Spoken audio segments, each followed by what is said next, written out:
Alright, so I'll show you how this works. So, then, yeah, that's the one that this is awesome. Alright, so part one is we pull up the scanner and we read all the stuff that's in it. So that was 12 different materials.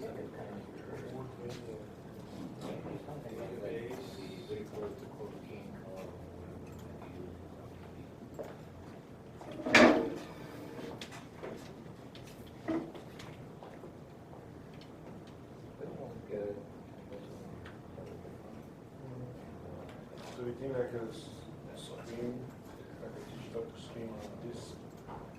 It's kind of dark. Yeah, even this one, like glass camera or something like that. The aerosols. That's kind of like a glass phone. Oh, okay. They use that in like satellites for Yeah. insulation. And the aerogels are made from silica material, which is kind of like glass.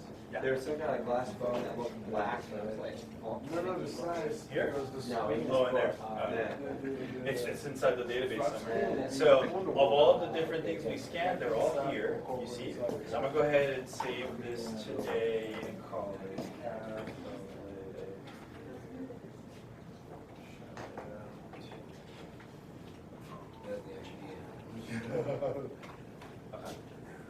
Naming it.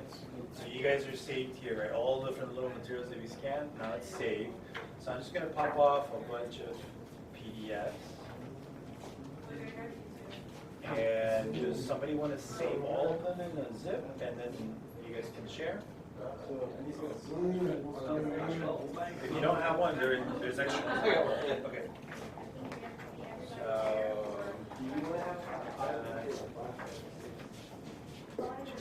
I have mine. So we're going to first pull out all of these PDFs, and then let's use the database to figure out anything else. Alright? So save.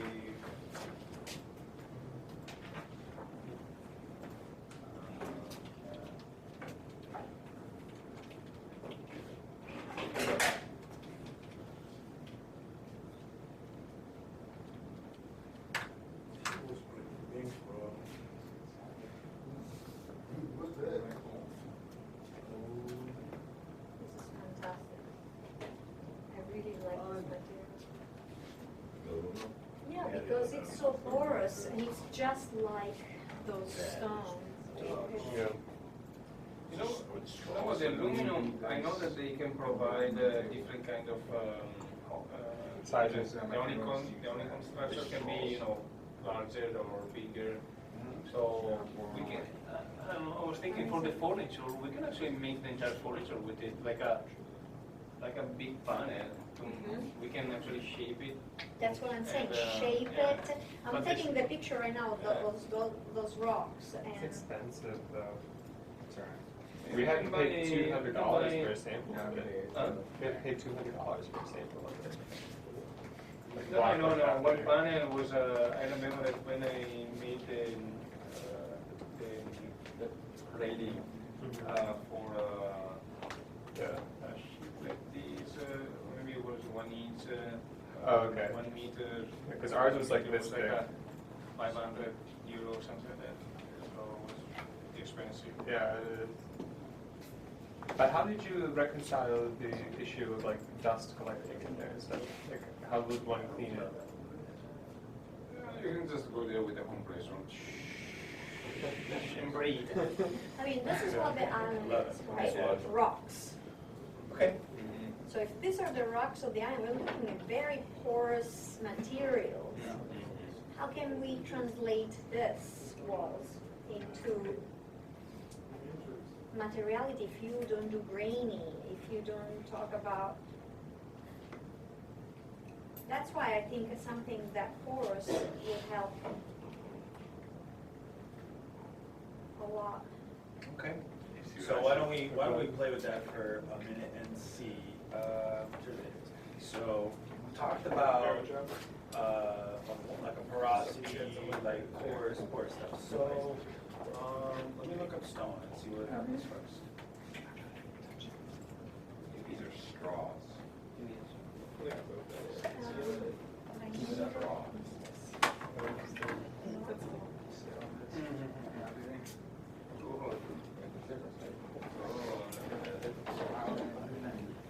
So there's 260 different stones on here. Let's see. Let's look at some different categories on physical properties. Okay. So texture, pattern, irregular texture. Irregular texture. I'll start Yes. with the regular texture. Yes. So we're gonna go from 260 to 5. Okay. So there's stone veneer. I'll just pop them all up.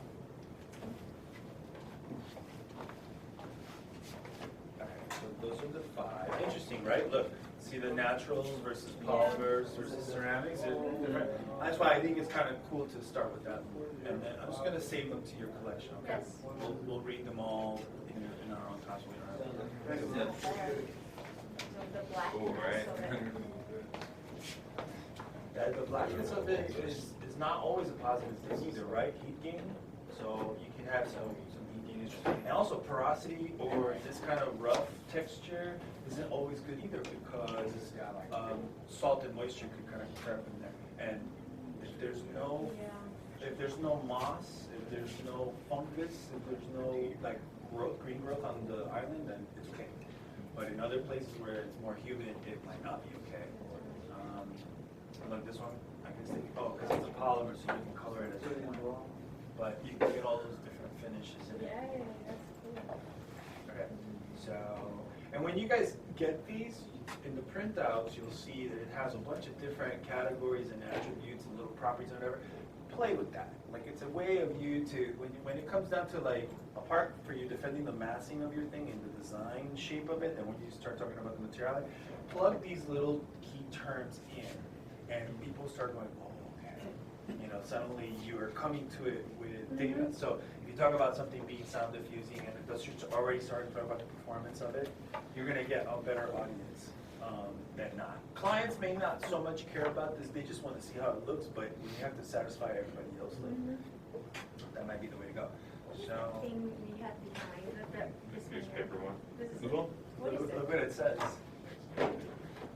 Well, damn. And there's one in there that looks like terrazzo, but is not, and is made out of paper. And I know that our friend that said they like terrazzo might like it. Is that the one that kind of looks like it's made out of maps? Yeah, and it's pinkish. Yeah. Yes. Shredded maps. Yeah.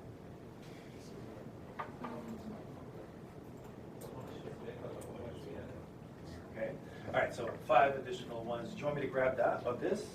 You know what this, if you imagine this in a 3D version with faceted, fragmented thing. See, so for this one, I can just type in this